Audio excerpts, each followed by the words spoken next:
본 말씀을 통해서 은혜에 대한 감사라는 제목으로 하나님의 말씀 증거하겠습니다.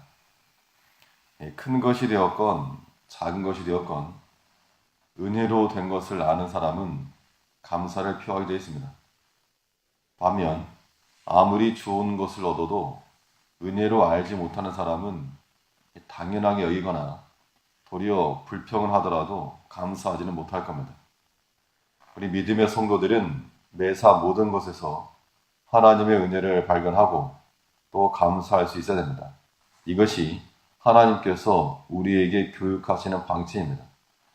부모가 자녀들에게 교육하면서 인사도 가르치고 또 감사도 가르치고 하는 것처럼 하나님께서도 우리에게 매사 하나님 앞에 감사할 것을 가르치신다는 겁니다. 그러면 우리가 감사해야 할 하나님의 은혜는 무엇이 있는가? 무엇을 감사할 것인가? 본문의 말씀을 통해 살펴보면 먼저는 이 결과의 은혜를 감사해야 한다는 겁니다.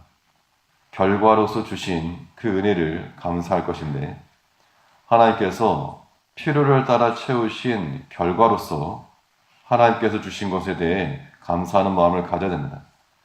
11절부터 보면 주의 은택으로 연사의 관시 이우시니 주의 길에는 기름이 떨어지며 들의 초장으로 떨어지니 작은 산들이 기쁨으로 띠를 띄었나이다. 초장에는 양떼가 입혔고 골짜기에는 곡식이 덮였음에 저희가 다 즐거워 외치고 또 노래하나이다. 하나님께서 연사의 관을 씌우시고, 연사라고 하는 것은 1년 단위를 말하는 건데 마치 머리를 면류관으로 감싸듯이 하나님의 은혜가 1년 단위로 우리를 감싸고 있는 그 결과로서 초장에는 양떼가 입혔고 또 골짜기에는 곡식이 덮였다는 겁니다. 이것을 누가 하셨는가? 이것을 하나님께서 주셨다는 겁니다. 그것으로 인하여서 감사라는 겁니다. 시편 65편의 배경이 되는 것은 이 시편에서 유일하게 농사와 관련이 되어 있습니다. 이스라엘 백성들은 전통적으로 유목을 하던 민족이었고 또 광야에서는 하나님께서 매일같이 내려주신 만나로서 살았던 사람들입니다. 그런데 이 가나안 땅에 들어와서는 농사를 짓게 되었는데 당시 그들에게는 이 농사를 짓는 기술이 없었습니다. 농사를 해본 적이 없었으니까. 그래서 오늘 본문에 나오지만 밭고랑이라든가 이랑이라든가 이런 것에 대한 개념이 없었습니다. 그래서 이 가나안 땅 거주민들, 그 부족 사람들에게 농사에 관한 영향을 받게 되었는데 농사 기술만 이렇게 영향받은 게 아니고 농사하면서 가나안 이방신 사상까지 들어오게 된 겁니다. 그래서 농경을 주관하는 것, 풍요를 허락하는 것은 바알이다. 그래서 바알 신과 아세라 신을 섬기게 되었던 과정이 있었는데 그런데 다윗은 말하기를 본 시편을 통해서 우리에게 곡식을 주시는 이는 하나님이시라고 천명을 하고 있는 겁니다. 우리가 의식주로 누리는 모든 것들이 화폐로서 결정이 될 수 있고 또 특별히 하나님이 돕지 않아도 우리가 먹기도 하고 입기도 하고 살기도 하지만 그러나 우리는 결과로서 주어진 이 모든 것들 이것이 하나님께로서 주어진 것임을 우리가 알아야 됩니다. 이런 믿음에서부터 감사가 나오는 겁니다. 또 감사하지 않으면 어떻게 하겠습니까? 하나님 우리에게 주신 외적인 면, 우리의 건강에 속한 것, 우리 자녀에 관한 것, 가정에 속한 것, 우리 모든 먹고 사는 모든 문제까지라도 그 모든 결과를 하나님께서 허락하셔서 일이 되었다라고 우리가 믿고 그것에 대한 감사가 있을 때 거기에 하나님의 길이 또 열려질 수 있다는 겁니다. 그러므로 우리 믿음의 백성들은 하나님께서 결과로 주신 것들에 대해 항상 감사하며 살아가야 마땅합니다. 또 우리가 감사해야 할 은혜는 무엇이 있는가? 이 결과로서의 은혜를 감사할 뿐만 아니라 이 과정의 은혜를 또한 감사해야 됩니다. 결과가 나오기까지 하나님께서 예비하시고 준비하신 은혜를 우리가 감사할 수 있어야 되겠는데 눈에 보이는 곡식이라고 하는 것은 추수 때 나오지만 그 추수하기까지 땅을 건조하시고 비를 내리시고 모든 것을 수확하게 하시는 그 과정의 은혜를 알아야 한다는 겁니다. 음식 하나가 나오기까지 준비되어야 될 재료가 많고 여러 가지가 필요한 것처럼 하나님께서 우리에게 결과로서 열매를 주시지만 그 열매가 나오기까지 그 과정에도 하나님의 은혜가 담겨 있다는 겁니다. 8절 말씀 보면 시편 65편 8절에서 땅 끝에 거하는 자가 주의 징조를 두려워하나이다.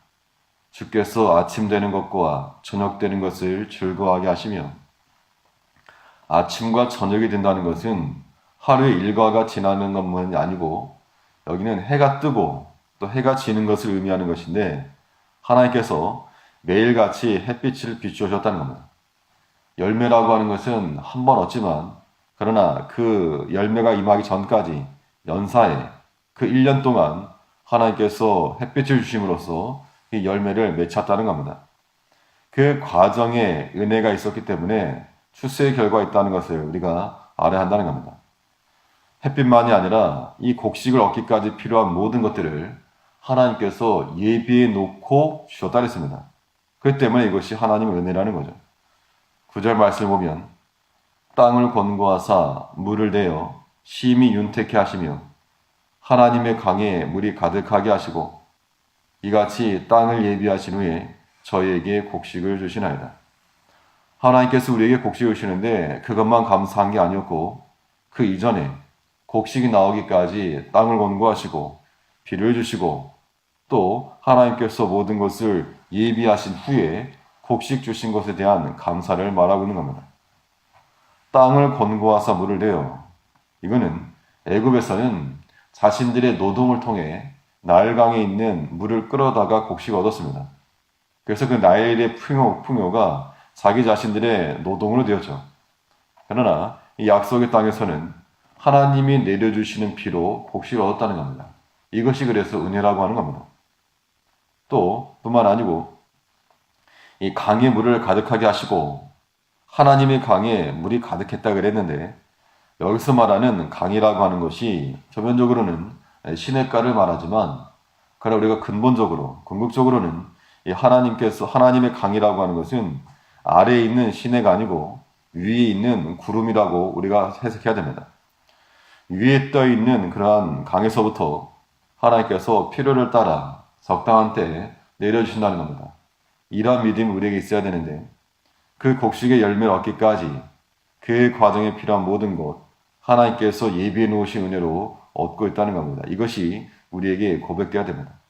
9절에 있는 것처럼 이같이 땅을 예비하신 후에 저희에게 곡식을 주시나이다.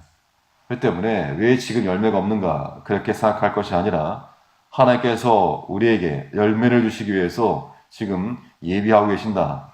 그 믿음 가지고 주 앞에 간구하고 감사하고 나아갈 때 당연하게 생각하는 모든 것들도 하나님의 은혜임을 알고 우리는 나아가야 됩니다.